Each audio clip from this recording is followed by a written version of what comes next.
మీకోసం అందరూ భోజనం సిద్ధపాటు చేశాను. మంచి పరమాణాల కన్నా గొప్ప భోజనం. కావాలా? మీ మాట అద్దిగా కదా వచ్చాం. స్తోత్రం. మరి పంచి పరమాణాలు టైటిల్ ఏంటంటున్నారు? మారు మనసు. బిర్యానీలు చికెన్ దొరకదులో మారు మనసే. స్తోత్రం. పంచపరమాణాలు ఏంటంటే మారు మనసు. ఇదే గొప్ప విద్దు, ఇదే గొప్ప భోజనం. స్తోత్రం. నేను చెప్పిన వాక్యం మీరు చాలా శ్రద్ధగా కలిగిన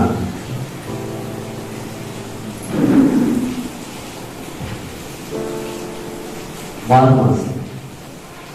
మనలో ఎంతటి మారు మనసు ఉంది అని అడిగితే మా అందరి ముందు పాస్టర్ గారు అంటారు. ఎప్పుడు గమనించారా? మీ అందరికి మారు మనసు ఉందా అని అడిగినప్పుడు మా అందరికి ఉందని అంటారు.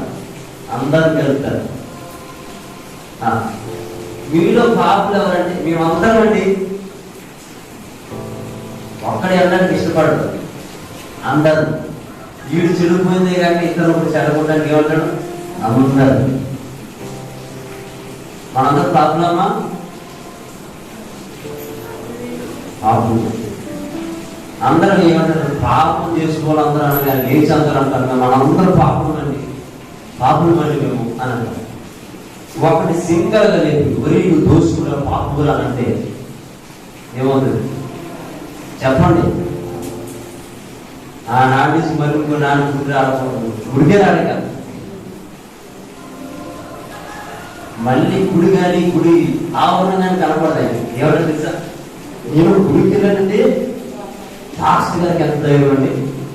నన్ను అంత మొదలు లేదు నువ్వు పాపమే అన్నాడండి. నన్ను అంతే. ఇంకా ఆనాటి కానీ గుడి లేదు బడి లేదండి. స్తోత్రం. ఎందుకు ఈ విషయం చెప్తుందని మీకు అర్థమవుతుంది. యేసు ప్రభువు నడుచుకుంటూ వెళ్తున్నప్పుడు చాలా ప్రజలు ఉన్నారు. నువ్వు ఒక దుర్మార్గుడివి, నువ్వు ఒక దోషివి, నువ్వు ఒక పాపం చేసుకునేవాడివి, నీ తల్లి ఎవరో తెలియని వాడు నువ్వు అని ఆయన నిందిస్తాను. ఆయన మౌనమే ఈరోజు మనందరికీ శాంతి. స్తోత్రం. ఆ గొప్ప మౌనమే మనకి ఈ రోజున శాంతి. మారు మనసు మన జీవితంలో ప్రాముఖ్యంగా మారు మనసు ఉండాలి. మారు మనసు లేని జీవితము దేవునికి ఇష్టము కాదు. హల్లెలూయా. మారు మనసు లేని జీవితము దేవునికి ఇష్టము కాదు. హల్లెలూయా. దేవుని స్తోత్రం. మన జీవితంలో మారు మనసు ఉండాలి. బాప్తిసానికి పరమార్థం ఏంటంటే మారు మనసు. దాని ఇంకో విధంగా మనం తీసుకోవచ్చు, రక్షణ అనుభవం. నీ రక్షణ అనుభవాన్ని ఎంతమంది సౌకర్యంగా, సమృద్ధిగా, సంపూర్ణంగా ఎంతమంది వినియోగిస్తున్నారు? స్తోత్రం. మీ రక్షణ అనుభవాన్ని ఎంతమంది పాటిస్తున్నారు? బాప్తిసానికి మీనింగ్ ఏంటి? అసలు యేసుక్రీస్తు ఎందుకు వచ్చాడు ఈ లోకాన్ని? అసలు మనం ఎందుకు రక్షించాలనుకున్నారు? అసలు ఆయన ఎవరు? ఎందుకు నీటి బాప్తిసం? ఎందుకు మనం ఏం చేస్తాం? ఒక ఆమె అడిగారు, అమ్మా బాప్తిసం ఎందుకు తీసుకున్నాను? ఏముందని పాస్టర్ గారు 10 మందిలోని ఎవరన్నా మారు మనసు పొందిన అంటారు. వెంటనే చేయలేకపోయినా వెంటనే తీసుకుపోతాడు బోధుగాడి. మీరున్నా కానీ తీసుకెళ్ళిపోయి ఉపయోగపడండి. ఏ సైడ్ నమ్ముకున్నావా అంటే అయ్యారు నమ్ముకున్నానండి అంతే గురించి లేదు. చెప్పుడని బాగా చెప్తాడు. ఈ మునిగినాడు ఎంతో సరిగ్గా ఎందుకు తీసుకున్నదంటే అసలు మనం చెప్తాను, అయ్యారు అందరూ గుంపుగా కూడున్నారండి. అలారంలో వచ్చినప్పుడు, రొట్టి దాక్ష వచ్చినప్పుడు అందరు చెప్తున్నారు, నా పక్కోళ్ళకి ఇస్తున్నారు, ఈ పక్కోళ్ళకి ఇస్తున్నారు, నాకు మాత్రం గుండెలో రాలేకపోయినట్టు ఆ రొట్టు కోసం తీసుకున్నానండి. స్తోత్రం. ఎలాంటి వాళ్ళు లేదంటున్నారా? ఉన్నా పాస్టర్ గారు చూస్తారు ఎవరు ఎంతకాలం మారుమలుసుకుంటున్నారు, ఎంతమంది ఎలా విశ్వాసంగా కొనసాగుతున్నారు, ఎంతమంది ఎలా దేవుడికి విధేయతగా పరిశుద్ధులుగా నీతిమంతులుగా ఎందరైతే దేవుడి కొరకు ప్రకటించున్నారని తెలుసుకున్నాక బాప్తిసం ఇస్తారు. కొంతమంది ఆరాటం పోరాటం జరుగుతున్నారు, నాకు ఇచ్చేది అయ్యారు, నాకు ఇచ్చేది అంటారు. ఏదో వందలాగా ఇచ్చేది పీడించే వరకు ఇవ్వకపోతే ఏం చేస్తారు? ఒకవేళ వాళ్ళకి ఇవ్వకపోయేమనుకో మాసం 4 మారుతారు. బస్సు టికెట్ మార్చినట్టుగా ఈ చర్చిలోంచి పోయి అక్కడ బాప్తిసం అంటే ఎవరైనా అయ్యారు, ఈ అయ్యారు ఎంత మంచిగా అలా ఇళ్ళలో లేదో మనసారి రోజు బాప్తిసం ఇచ్చేసాడు. మారు మనసు అంటే మార్పు చెందడం, పూర్తి మార్పు. మన హృదయంలో కణంకం అనేది ఉండకుండా చేసుకోవడం మారు మనసు. హాలని తెలుస్తున్నాం. ఒకసారి ఎస్ఐగా మొదటి అధ్యాయం 15 వచనం చదువుకున్నాం. చదవాలి.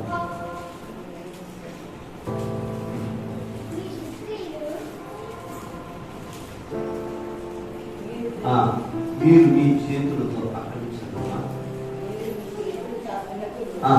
మీరు మీ చేతులు చాపినప్పుడు మిమ్మల్ని చూడక నా కనులు కప్పుకునుడి. మీరు బహుగా ప్రార్థన చేసినను నేను వినక మీ చేతులు రక్తముతో నిండి ఉన్నవి. మిమ్మలను కడుక్కొని శుద్ధి చేసుకుని మీ దుష్టక్రియలను నాకు కనపడకుండా వాటిని తొలగించుడి. దేవుని స్తోత్రం. మన చేతుల్ని హృదయాన్ని శుభ్రపరచుకోవాలి. దేవుడి దృష్టికి మనం చేసే దుష్టక్రియలు చాలా తేటగా కనపడుతుంది. నువ్వు ఎంత ప్రార్థన చేసినా, నువ్వు ఎంతలా మరణించినా ఆయన కళ్ళు తప్పుకుంటున్నాడు. ఎందుకు తెలుసా? రాత్రంతానేమో ఇహలోకంలో కలిసి పక్కన వచ్చి ప్రార్థన చేస్తే ఎట్లా ఆలోచించాడు దేవుడు?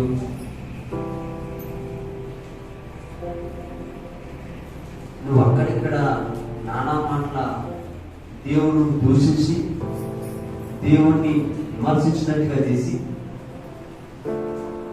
నువ్వు ఎలాంటి మనుషులు ఎప్పుడైతే తిడతావో యేసయ్యను తిట్టినట్టు లెక్క. నువ్వు ఎదటోడి గురించి ఎలాగైతే నువ్వు సాక్ష్యం ఇస్తావో చెడుగా, దేవుడి కోసం నువ్వు సాక్ష్యం ఇచ్చినట్టే చెడుగా. ఎందుకు తెలుసా? నీవు ఆయన సొత్తు అయి ఉన్నావు. శరీరము సంఘం శిరసై ఉన్నాడు ఆయన. దేహమంతులు దేవుడి. నువ్వు ఎదటివాడిని ఎత్తుకోడు. ఈ ప్రపంచంలో ప్రతి నరుడు, ప్రతి జీవరాశి దేవుడు పుట్టించినది మరొక విధంగా కానీ మరొక వేరే విధముగా రాలేదు. నరుడు దేవుడు పోరు చొప్పున రూపించడు. అందుకని నీ దేహాన్ని నీ దేవాలయం. మన దేహాన్ని శుద్ధి చేసుకోవాలి, పరిపూర్ణంగా ఉంచుకోవాలి. ఏడుస్తుంది అలాగే నీ ప్రార్థన దేవుడు ఆలోచించాలంటే మొట్టమొదటిగా చేయాల్సిన పని మార్పు చెందాలి. మారు మనసు మనకి రావాలి. కనపడుతుందా?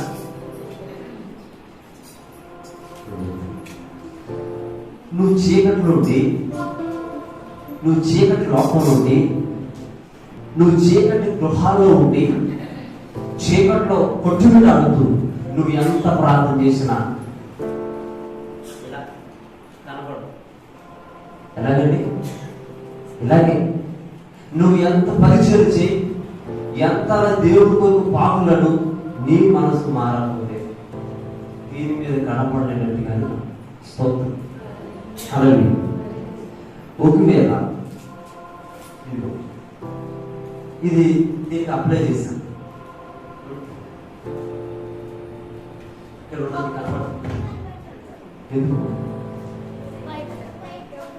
వైట్. దీని పరిమాణం కూడా తెలుపైపోయింది. ఇప్పుడు దీన్ని ఒక చిన్న మచ్చ ఉంది. ఏం తెలియజేస్తుంది? ఇక్కడ ఒక గీత ఉంది.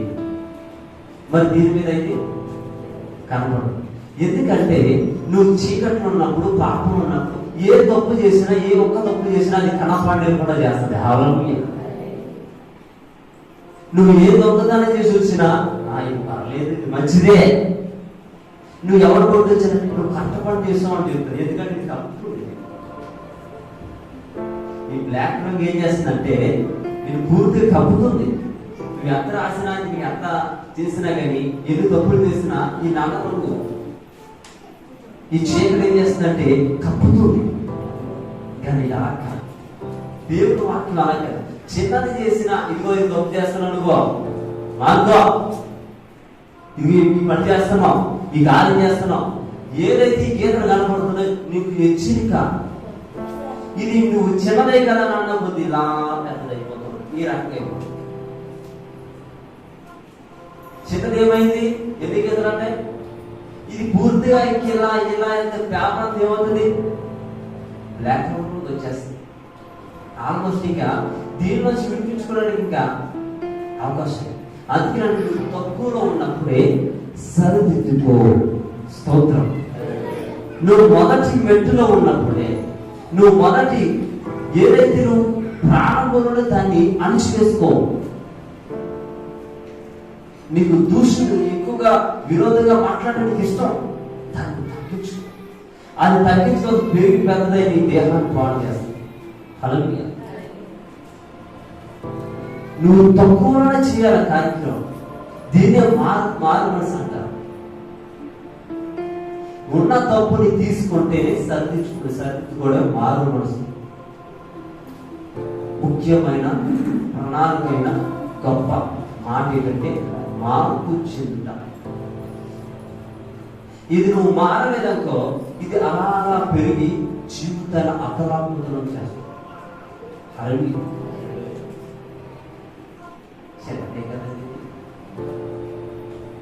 ఈ దేవుడు క్షమిస్తాడంటే తప్పు. దేవుడు తప్పుని ఖండించేవాడు తప్ప తప్పుని ప్రేమించేవాడు కాదు. ఆయన మన దేవుడు అలాంటి వాడు కాదు. ధర్మాన్ని చెప్తాడు. అన్యాయాన్ని అలా అన్యాయం గుర్తు చేస్తాడు. అలాగే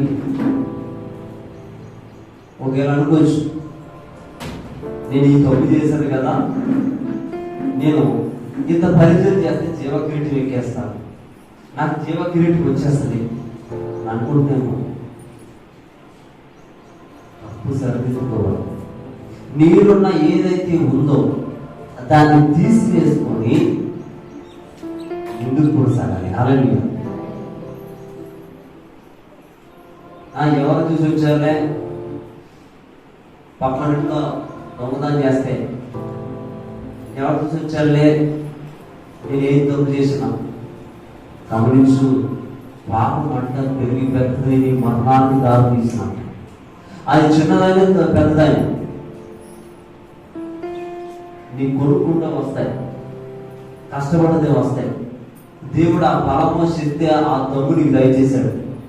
పక్కోడు దాని మీద ఆధారపడి పక్కోడు రాకపోవడంత అవకాశం ఆ బ్రతుకు మనకి ఎందుకు? ఏమంటారు? నీ మీద కాళ్ళ మీద నిలబడే సామర్థ్యం దేవుడికి ఇచ్చాడు.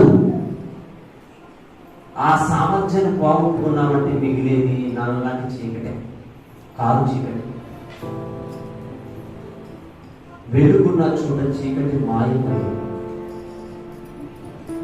భవిష్యత్తులో ఉన్న స్థలం గడ అపవాది పారిపోదు. దుష్టాత్మలతో పీడించబడ్డ మనుషులు వారు సంచరించు, వారికి ఇంకనూ సంచరించు. దేని బట్టి అయితే అతిశయపడుతావో అది నీకు దూరం అవుతారు. దేని బట్టి నువ్వు అతిశయపడకుండా నువ్వు ఈ లోకంలో తగ్గించుకొని బ్రతుకుతావో దేవుడు దాన్ని బట్టి కాదు, ఆయన బట్టి హెచ్చిస్తాడు. హల్లెలూయా, దేవుని స్తోత్రం. నీ అందాన్ని చూసి కాదు, ఏదో చూసి కాదు దేవుడిని ప్రేమించిన ఆలోచించి, దేవుడు కాదు, ఆయనకి ఇష్టమైన బిడ్డలను నిన్ను ఆదరించి. దేవుని స్తోత్రం. మత్తయి సువార్త 3వ అధ్యాయం 2వ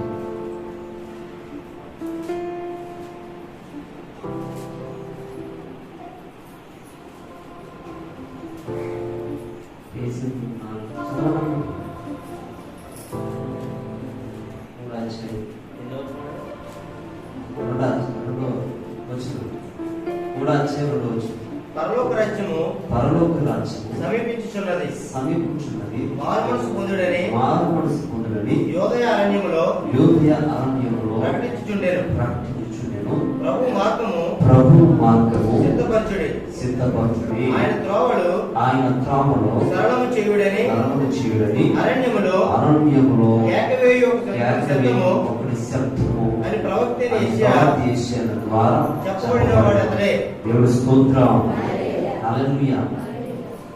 అరణ్యములో పరలోకం రాబోతుంది అని మారుమనసు పొందడానికి కేకలు వేస్తున్నాడు యోహాను గారు. కేకలు వేస్తుంటే మార్పు చెందిన చాలా మంది ఉన్నారు. నువ్వు మారుమనసు చెందాలి, దేవుడి కొరకు నువ్వు గంభీరంగా ఉండాలి, మారుమనసు పొందాలి, మార్పు చెందాలి. చాలా మంది ప్రార్థనకు వస్తారు, వాక్యం వింటారు, వాక్యానుసారంగా బ్రతికినట్టుగా నటిస్తారు, వస్తారు, గుడికి వస్తారు. పాస్టర్ గారు అలా తప్పుకున్నారంటే ఇలా ఆగతాయి మనం పట్టుకోలేదు. వాళ్ళ ఇష్టమైన మాటలు మాట్లాడుకుంటారు. పిల్లలు గమనించు, నీవు మారు మనసు పొందితే నీ పిల్లలకి మార్పు అనేది వస్తుంది. పౌలు అంటే నేను సిద్ధపాటయ్యున్నాను, మీరు సిద్ధపాటయ్యున్నాను. ఆయన సిద్ధపాటయ్యున్నాడు, మనము సిద్ధపాటయ్యా ఉండాలి. సిద్ధపాటు లేని జీవితంలో దేవుడికి అసహ్యకరమైనది. నిరీక్షణ కలుగుతాడు, నీ జీవితంలో స్థిరం కలుగుతాడు. నువ్వు చేసే ప్రతి పనిలో దేవుని హస్తం ఉండాలి. నువ్వు ప్రార్థన చేసినప్పుడైనా, ఎప్పుడైనా, ఏ టైం నువ్వు నడిచేటప్పుడైనా,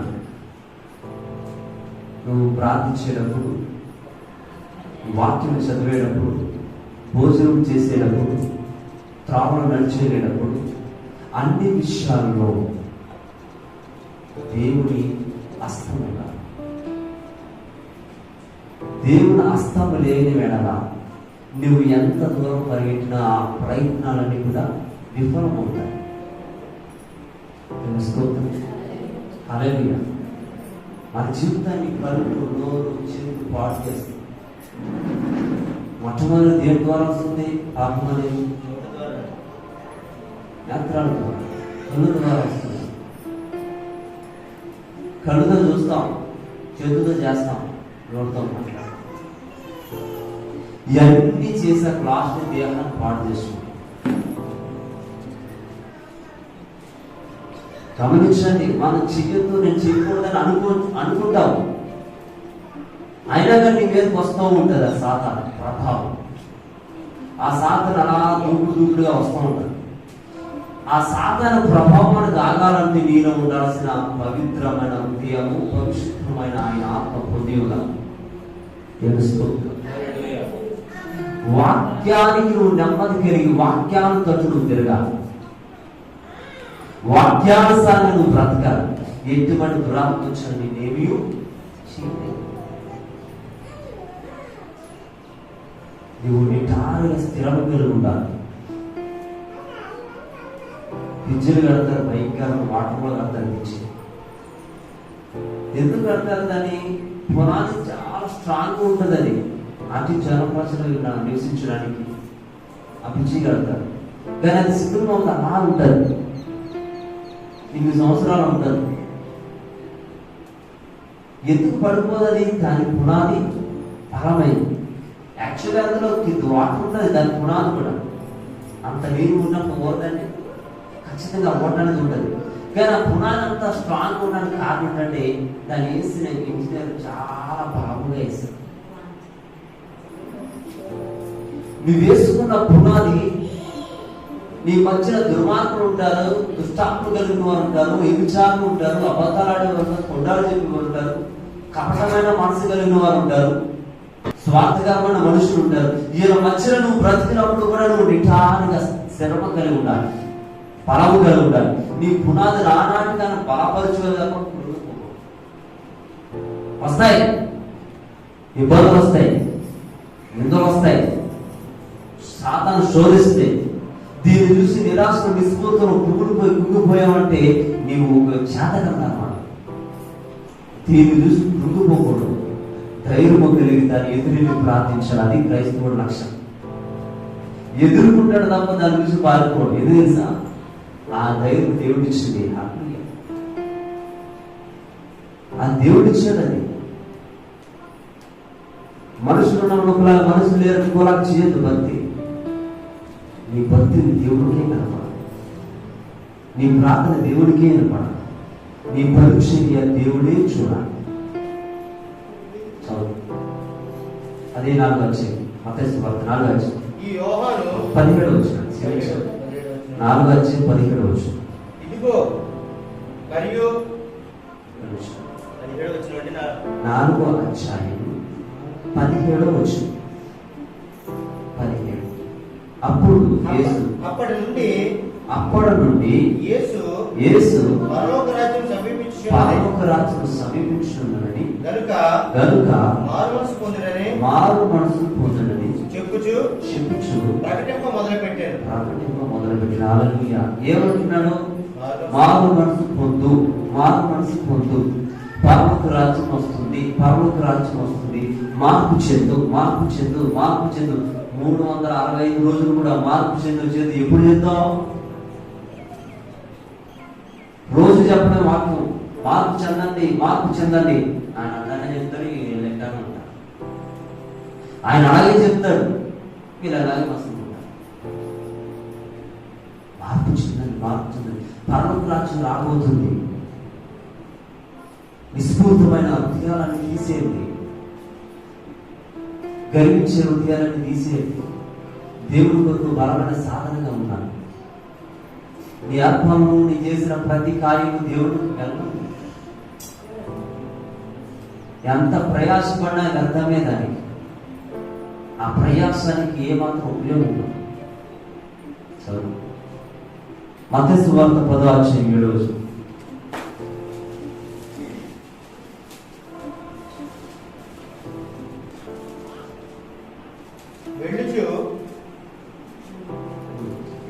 వెళ్ళొచ్చు పరలోక రాజ్యం సమీపించి ఉన్నది, పరలోక రాజ్యం సమీపించున్నది. ప్రకటించుడి, రోగులను స్వస్థపరచుడి, చనిపోయిన వారిని లేపుడి, కుష్ఠ రోగులను సిద్ధులుగా చేయుడి, దయ్యములను వెళ్ళగొట్టుడి, ఉచితముగా పొందితిరి, ఉచితముగా ఇయ్యుడి. దేవుని స్తోత్రం. హల్లెలూయా. వెళ్ళండి, పరలోక రాజ్యం వచ్చుచున్నది, ప్రకటించుచున్నాడు. చనిపోయిన వాళ్ళు వ్యాపారులు. చనిపోవడం అంటే ఏంటి? త్రాగుబోతులు, వ్యభిచారులు, వీళ్ళందరూ భూమి మీద బ్రతికే ఉన్నారు, కానీ దేవుడి దృష్టికి చనిపోయిన వారి వలె కనపడుతున్నారు. వారు మధ్యకెళ్ళి దేవుడి వాక్యాన్ని ప్రకటించాలి. దేవుడు రానై ఉన్నాడు, ఆయన రాజ్యము రానై ఉన్నది అని ప్రకటించి వారిని ఏం చేయమంటాడు? దేవుడు మారు మనసును సిద్ధపరచండి. ఏం చేయమంటాడు? సిద్ధపరచమంటాడు. మారు మనసు లేనిదే, మార్పు లేనిదే నువ్వు ఎంతకాలం మందులో కూర్చున్నా ఆకున్న టైం సరిపోతే అక్కడ కుర్చీలు అయిపోతాయి. దానికి వచ్చే లాభం ఏమీ లేదు. నువ్వు మారు మనసు వచ్చి కూర్చుంటే నీకు ఉపయోగం, నీ కుటుంబానికి ఉపయోగం, ఈ గ్రామానికి ఉపయోగం, ఈ ప్రపంచానికి ఉపయోగం. మార్పు చెందురాలి, మార్చుకోవాలి. ఒకవేళ ఈరోజు నీకు ఒక వాక్యం తగిలింది, ఈ వాక్యంతో పొరపాటు చేస్తున్నాం, తెలిసి చేస్తున్నాం, తెలివి చేస్తున్నాం, ఏదైనా చేస్తున్నాం, ఎవరైనా తెలిసి నీకు చెప్పారు ఇది తప్పురా అయ్యా, ఇది అంత మంచిది కాదు, దీని శ్రేష్టమైన పని కాదు ఇది అని చెప్పినప్పుడు వారి మాటిని గైకులు నువ్వు కానీ సరిదిద్దుకున్నవాడు ధన్యుడు, సరిదిద్దుకున్నవాడు నిత్య పరలోక రాజ్యము చూడగలడు. అలాగే దావీదు పాపంలో పడ్డాక ప్రార్థన చేశాడు. నా సీన్ అయిపోయింది అనుకోలే, ప్రార్థన చేశాడు. ఆ వ్యాధం వచ్చి పైకి నిలబడ్డాడు. స్తోత్రం. నువ్వు పాపంలో ఉన్నప్పుడు నువ్వు ఇంకానూ దాన్ని ఒప్పుకోబడ్డా ఇంకా ఇంకా పెరిగి పెద్దది కొంచెం మీద బాధ అవుతుంది తప్ప ఇంకా అనిపించాను. 50,000 మూడు పెట్టుకుని పరిగెడతాం. అది 50,000 బతాలని తినదు, దాన్ని వేయడం అర్థమవుతుంది. 50,000 బతాన్ని తినేస్తాం విడుకొని, దాన్ని వేయమంటే పరిగెత్తమంటే పరిగెత్తడం. చాలా మంది పాపం చేయడానికి చౌడు నెగనాడుకుంటుంటారు, అట్లా బాధపడుతూ ఉంటారు పాపం. ఆ పాపం వచ్చాక భరించలేదు దాన్ని. అల్పమంది జీవితం మనుషులు తప్పుడు చేయడానికి పరిగెడతారా, తప్పుడు సరిదిద్దుకోలేరు, ఇక ఆ పాపాన్ని పోయలేకపోతారు, వ్యాధులు చదువుతారు, ఆకలి మరణిస్తారు. సులభంగా సంతోషంగా ఆనందంగానే ఉంటారు. దాన్ని అనుభవించడం, దానిలోంచి కొంతకాలం దాని శ్రమ ఏంటో తలపిస్తుంది. స్తోత్రం. అలాగే దేవుడి కొరకు నువ్వు పాడగలుగుతా పాపానంతా విడిచిపెట్టి మారు మనసు పొంది నిరీక్షణ కలిగి నిత్యం ఎల్లప్పుడు ఆయన సరిగ్గా బలమైన ప్రార్థన చేయాలి. బలమైన ప్రార్థనే కదా బలమైన పరీక్షలతో పాటు ఇతర మనుషులు కూడా రక్షించి నడిపించి సన్నిధిలో నిలబెట్టాలి. మనం వండుకొని తినడం కాదు, లేకపోతే మనం వెళ్ళి డైలీ పని చేసుకుని వచ్చేయడం కాదు. ఒక్కరినైనా ఒక్కరోజైనా సువార్త ప్రకటించాలి. దేవుడి కొరకు యోగ్యత ఉండాలి. దేవుడు కార్యం తీసుకుంటారు, కార్యం మనుషులు ఆ ఏ పని అయినా పని పక్కన పెట్టుకుని త్వరగా రావాలి. దేవుడి గురించి సిద్ధపాటు కలిగి ఉండాలి. అపోస్తుల కార్యాలు 2వ అధ్యాయం 38వ వచనం.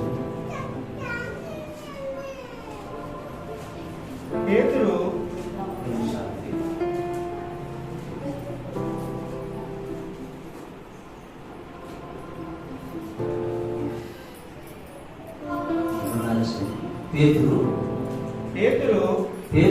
మీరు మారు మనసు పొంది క్షమాపణ నిమిత్తము ప్రతివాడు యేసుక్రీస్తు నామమున బాప్తిస్మం పొందుడి. అప్పుడు మీరు పరిశుద్ధాత్మను వరము పొందుదురు. హల్లెలూయా. దేవుడు ఉచితంగా నీకు ఒక వరం దయచేస్తాడు.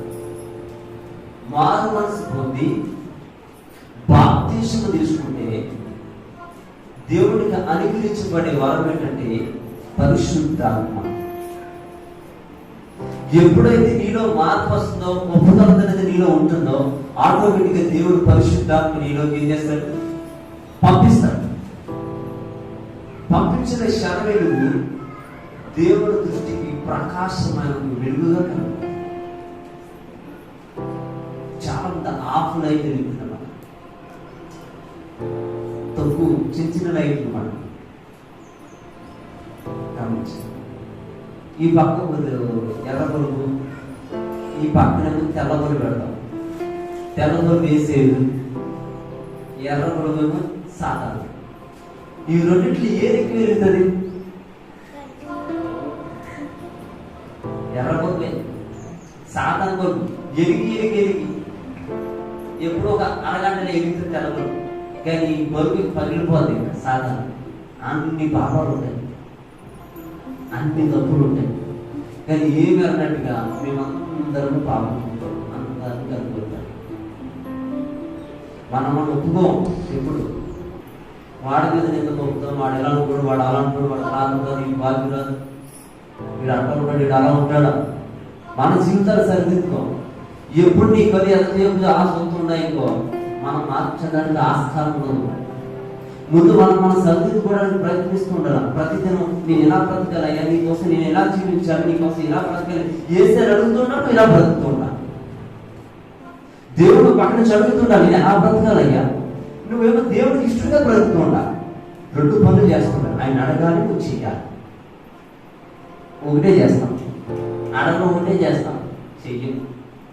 ప్రభువా నా తప్పులు క్షమించు, నేను ఇలాంటి అలవాటు ఉంది, నాకు చెడు అలవాటు ఉంది, నాకు ఇలాంటి చెడుతాను, అక్కడితో ప్రార్థనపోతే మామూలుగా ఇది ఎలా స్థితిగా పనిచేసేస్తాను. నాకు బాగా దురుసుగా మాట్లాడుతూ వచ్చాయ్యా, నన్ను క్షమించు. అలా కొద్దిగా అద్దరికి వెళ్ళాక ఆ అమ్మాయి ఏమన్నా అందరికో ఆవిడ మీద పడిపోయి కలిసేద్దాం. దేవుడు ఎలా క్షమిస్తాడమ్మా? ఎలా ఒప్పుకోగలుగుతుంది? ఒప్పుకుంటా ఉంటున్నావు, తప్పు చేస్తాను అంటున్నావు, ఎలా జరిగితే ఎలా దేవుడిని క్షమిస్తారు? ఆయన క్షమిస్తాను లోపే ఏం చేస్తున్నావు? పడిపోతున్నాను ఊళ్ళో. ఆయన నేను క్షమించి కనికరించి చేత తీసుకున్నాం ఒడిలోకి అనుకులోపే నువ్వు తీసుకెళ్ళి సాధన చేతులు, నీ చేతులు, నీ కాళ్ళు అన్నీ అప్పగిస్తాను. ఎలా వస్తున్నా? తెలుస్తుంది అని మార్పులో మారుమనసు పొందాలి. మారుమనసు వచ్చాక మన ప్రార్థన చాలా అద్భుతంగా ఉండదు తెలుసా? మనం మారుమనసు పొందినట్టు మరుక్షణము మన ప్రార్థనలో గొప్ప నిజాలు ఉండాలి. మారుమనసు పొందిన మరుక్షణం మన పరిచయంలో యథార్థమైన పని ఉంటుంది. మన మారుమనసు పొందిన మరుక్షణమే దేవుడితో ముఖాముఖిగా మనం మాట్లాడే అవకాశం దొరుకుతుంది. స్తోత్రం. చూద్దాం 17 వచనం, 17 అధ్యాయం 30 వచనం. అపోస్తలుల కార్యాలు 17 అధ్యాయం 30 వచనం.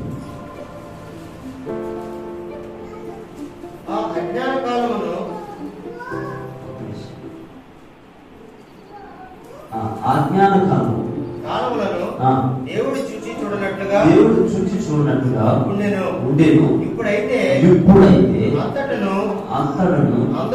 అందరూ మారుమనసు పొందవాలని మనుషులకు ఆజ్ఞాపించుచున్నాడు. దేవుడి స్తోత్రం, ఆజ్ఞాపించుచున్నాడు. నువ్వు అనుకుంటున్నా కదా దేవుడు చూడలే, నాకు చేసిన పనికి మన కార్యాలన్నీ చూసి చూడనట్టుగా దేవుడు కూడా అలాగే ఉంటాడు. నువ్వు ఎలాగైతే అనుకుంటావో ఆయన అలాగే ఉంటాడు. కానీ నువ్వు నా నుంచి మారుమనసు పొందకపోతే చాలా కష్టం. మారుమనసు మనం ఒకవేళ పొందుకోకుండా అలాగే నటించామనుకో, జీవితాన్ని మన జీవితాల మనమే పోతుంది. మళ్ళీ ఏమన్నట్టు ప్రార్థన, నీ చిత్తమే చేరుకుడుగా, నీ చిత్తమే సిద్ధించుడుగా. తప్పులు చేసేసి, పాపాలు చేసేసి, అన్ని చేసేసి, దేవుడికి విరోధకరమైన కార్యాలన్నీ చేసి ఏమొచ్చి ఏసయ్యా నీ చిత్తమే చేరుకుడు కాక ఇలాంటి జీవితం నాకు రావాల్సిందే. దేవుడు చేసాడు, నీ చేతులారా నువ్వు చేస్తావు పాపం, నీ చేతులారా దేవుడి ద్వారా విడిపోయావు, దేవుడికి దూరం అయిపోయావు. దేవుడు చేసినట్టు మనకి మారుస్తావు. నువ్వు బైబిల్ కట్టుకున్నావంటే నీలో ఒక భక్తి ఉండాలి, భక్తి ఉండాలి. ఆ సమస్య కాదు, వాక్యం ఉంది. దాన్ని చూసినట్టు గడగడ ఉడక భక్తి నీలో కనపడుతుంది. స్తోత్రం. దేవుడి నుంచి అతిశయపడట్లేదు. మనల్ని ఆరిపోయి తెప్పాలి, ఎరిగి తెప్పాలి, ఏమి లేదు. ఏనాటికైనా ఆరిపోవాల్సిందే. ఈ ఆరిపోకముందు మనం ఎక్కించబడాలి వాక్యం ద్వారా. నీ జీవితాన్ని దేవుడి కొరకు పరిచర్యగా వాడుకో. నీ జీవితాన్ని దేవుడికి అప్పగించు, బాగుంటుంది. చాలా మంది అప్పగిస్తూ ఉంటారు, నా జీవితం అంతా నీకేనే భార్య భర్తలు అనుకుంటారు, కానీ జీవితం కొనసాగుతుందా? ఏదో ఒక సమయంలో ఏదో ఒక విధంగా వారి మరణాన్ని దేవుడు తీసుకున్నాడు. యాకాకిగా ఈ భూమి మీద నివసించారు పిల్లలు వారు. ఎందుకంటే ఎవరు తోడు కాదు, దేవుడు ఒక్కడే మనకు తోడు. అందుకని ఏ క్షణంలో ఎలా తిరిగి తీసుకెళ్తారో తెలియదు, కానీ మారు మనసు మాత్రం పోతుంది. ఎప్పుడు వచ్చి నేను పిలుస్తానో సిద్ధకుండా మార్పు చెందు. కాలం ముందుకు వెళ్ళిపోతుందరే, ఇది బాగా ఉందరే, ఏసై చూద్దామని అనుకుంటూ దేవుడు నాడు చూసి చూడండి రోజు నీకు మారు మనసు రావాలని కోరుకుంటున్నాడు. ఆయన పట్టించుకుంటున్నాడు. నీ తప్పులు పట్టించుకుంటే మన భూమి ఉన్నట్లేదు, దాన్ని సరిదిద్దుతున్నాడు దేవుడు. ఆ తప్పు నుంచి మనకి ఒప్పుల నుంచి దేవుడు తప్పించి దేవుడు పరమగ్రాలు చేస్తున్నాడు. నీ భారం తీసేస్తున్నాడు ఆయన. మన జీవితాన్ని మార్చుకోవాలి. ఎక్కువ ప్రశ్న 4 వచ్చి ఇప్పుడు వచ్చి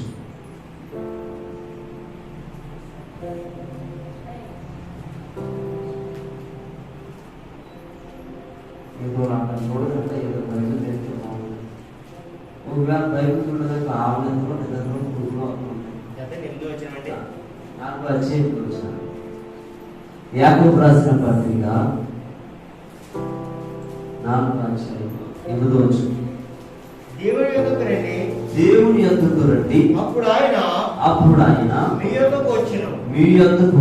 పాపులారా మీ చేతులను శుభ్రం చేసుకుని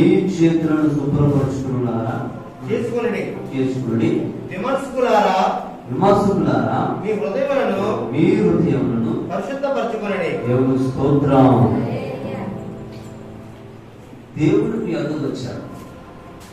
పాపులారా మీ చేతులను శుభ్రపరచుకోండి, మీ హృదయాన్ని విమర్శకులారా మీ హృదయాన్ని శుద్ధిపరచు. దేవుడు ఏమంటున్నాడంటే మార్పు చెందు, నీ జీవితాన్ని మార్చుకో, ఇలా ఉండొద్దు. దేవుడు నీకు ఆంక్షలు పెట్టాడు. బయటోడు కాదు, అడ్డ అంటే ఇలా తిరిగిపోవడానికి ఎలా పడతా ఇరుకోవచ్చు, ఎలా పడుతుంది అనొచ్చు, ఎక్కడన్నా తిరగవచ్చు, ఎక్కడన్నా తాగొచ్చు, ఎక్కడన్నా దొరవచ్చు అనే వ్యవస్థ కాదు ఇది. దేవుడి యందు ధర్మందు మనం తల ఉంచి పవిత్రముగా ఆయన యందు నిలబడాలి. దేవుడి దృష్టికి ఏ చిన్నది తప్పు మనకు కనబడకూడదు మనలో. అలాగే ఎంతవాడు తప్పులు చూపించకూడదు మనము. మనం దూషకులై విమర్శకులై ఉండకూడదు. హృదయాలను శుద్ధి చేసుకో, నీ చేతుల్ని కడుక్కో. మనం దీత కట్టుకోవాలి. మన హృదయాన్ని ఎలా కడగాలి, మన చేతిని ఎలా కడుక్కోవాలి? వాక్యం ప్రార్థనతో మన జీవితాన్ని ప్రారంభించాలి. మన హృదయాన్ని వాక్యంతో ప్రతిరోజు కడుగుతూ ఉండాలి. మరి అయ్యా నాకు వాక్యం రాదు కదా అంటే ఇప్పుడు ఎలా ఏం చేస్తున్నాం? ఇప్పుడు ఎన్న వాక్యం మనం ఏం చేస్తామండి? వాక్యం అర్పిస్తే ఎలా ఉంటుంది? మనం ఎప్పుడైతే ఇక్కడ విన్నది ఎంతవారికి మనం చెబుతూ మనం వింటూ ఉంటామో, మనం నేర్చుకుంటూ ఉంటామో, ఆల్మోస్ట్ నీలో ఉన్న విమర్శ, నీలో ఉన్న అన్ని పోతాయి. నీలో గొప్ప శాంతం వస్తుంది. తెలుస్తూ అదే నువ్వు మార్పు చెందాక నీ ప్రార్థన ఎలా ఉంటుందో చూడతావు. చెప్తున్నా, కోరిన ప్రార్థన. కీర్తన గ్రంథం 80వ అధ్యాయం 7వ వచనం. సైన్యములకు అధిపతియగు దేవా, చెరలో నుండి మమ్మల్ని రప్పించు. మేము రక్షణ పొందినట్లు నీ ముఖ కాంతి ప్రకాశింపజేయము. దేవుని స్తోత్రం. సైన్యములకు అధిపతులు దేవా, చెరసాలను మమ్మల్ని రప్పింపు. మేము రక్షించనున్నట్టు నీ ముఖ కాంతి ప్రకాశించజేయము. నీవెప్పుడైతే దేవుడికి ఆధారపడతావో, ఎప్పుడైతే దేవుడి మాటకు లోపడతావో, ఎప్పుడైతే సేవకుని మాట లోపడతావో, దేవుడు ఆయన సురక్షితమైన రెక్కల కింద మరుగుపరుచుకొని నీకు ప్రకాశమని వెలుగు దయచేస్తాడు. అలాగే ప్రకాశమైన వెలుగు నీకు దయచేసినప్పుడు నీ ఇల్లు అంతా కూడా చీకట్లో ఉన్న వెలుగులోకి వస్తావు. నీ బిడ్డలు కష్టాల్లో, బాధల్లో, కన్నీటిలో, దుఃఖంలో, వ్యాధుల్లో, నిద్రలో ఏమున్నా ఆల్మోస్ట్ అన్ని విడిచిపెట్టేస్తారు. ఎందుకు? నీ జీవితంలో గొప్ప వెలుగు రాబోతుంది. ఇది ఇలాంటి ప్రార్థన చేస్తే నీకు వచ్చింది ఏం తెలుసా? మార్మల్స్ తర్వాత నువ్వు ప్రార్థన చేస్తే వచ్చింది ఏంటి? పరలోక రాజ్యము, ఆయన ప్రకాశమైన వెలుగు. నువ్వు మార్మల్స్ పొందాక నువ్వు ఎప్పుడైతే ఈ ప్రార్థన చేస్తావో దేవుడు నీ ప్రార్థన అంతా కూడా ఆరోగించి గొప్ప వెలుగు పొందాడు. 85 అధ్యాయం కీర్తన 85 4.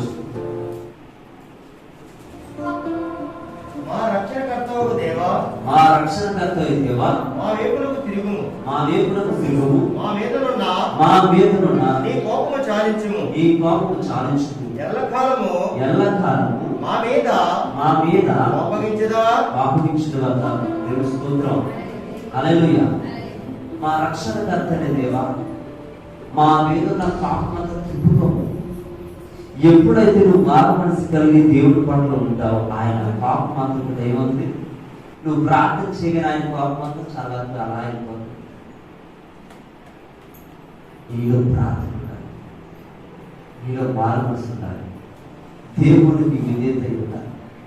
ఎప్పుడైతే అన్ని నీకు ఉంటాయో నీ ప్రార్థనకి దేవుడికి ఇమీడియట్లీ జవాబు ఇవ్వగల దేవుడు. స్తోత్రం. హల్లెలూయా. మరొకసారి భక్తి పక్కోడు కోసం చేయొద్దు, నీ రక్షణ కోసం నువ్వు చేయి. భక్తి నీ జీవితానికి సంబంధించిన గొప్ప మాదిరి, ఇది ఒక మార్గం. నువ్వు సంతృప్తి సక్రియ కలిగి నిశ్చయము ఆయన సన్నిధిలో ప్రార్థించేవాడు నిలబడు. స్తోత్రం.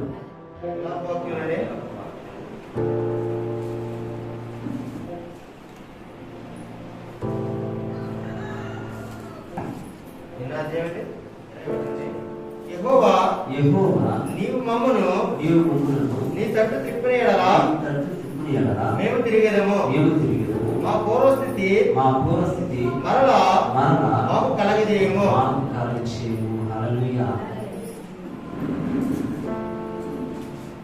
మన జీవితంలో మారు మనసు పొంది రక్షణ తీసుకుంటాం కదండి. రక్షణ తీసుకున్న కొంతకాలం బతుకుని కొంతకాలం దాకా వదిలేస్తాం.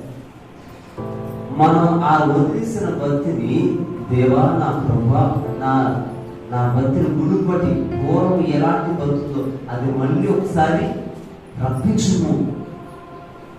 మునుపటి స్థితి, మునుపటి గతి ఎప్పుడైతే ఆ స్థితి ఉందో, మునుపటి పరిస్థితి అంతా, మునుపటి భర్త అంతా కూడా మళ్ళీ తిరిగి పంపించు. నీ ప్రార్థన చేస్తే మునుపటి ఆశీర్వాదాలను మళ్ళీ రాబోతుంది. స్తోత్రం. హల్లెలూయా. నువ్వు కేవలం దేవుడి కొరకు సిద్ధపడగలిగి ఉండాలి, దేవుడి కొరకు యోగ్యత కలిగిన వాడు ఉండాలి, దేవుడికి ఇష్టకరంగా ఉండాలి. మార్పు చెందకుండా ఎలాంటి ఒకే స్థితిలో ఒకే ప్రార్థన, ఒకే రకంగా ఒకే సగం ఆరాధనలను కళ్ళు తెలిసి ఆరాధన చేయడం, లేకపోతే ప్రార్థన చేయడం మొత్తం పొడుగులు ప్రార్థన చేయడం, ఎప్పుడు ఇలాంటి చేస్తుంటే దేవుడి జీవితంలో మార్పడేదే రాదు.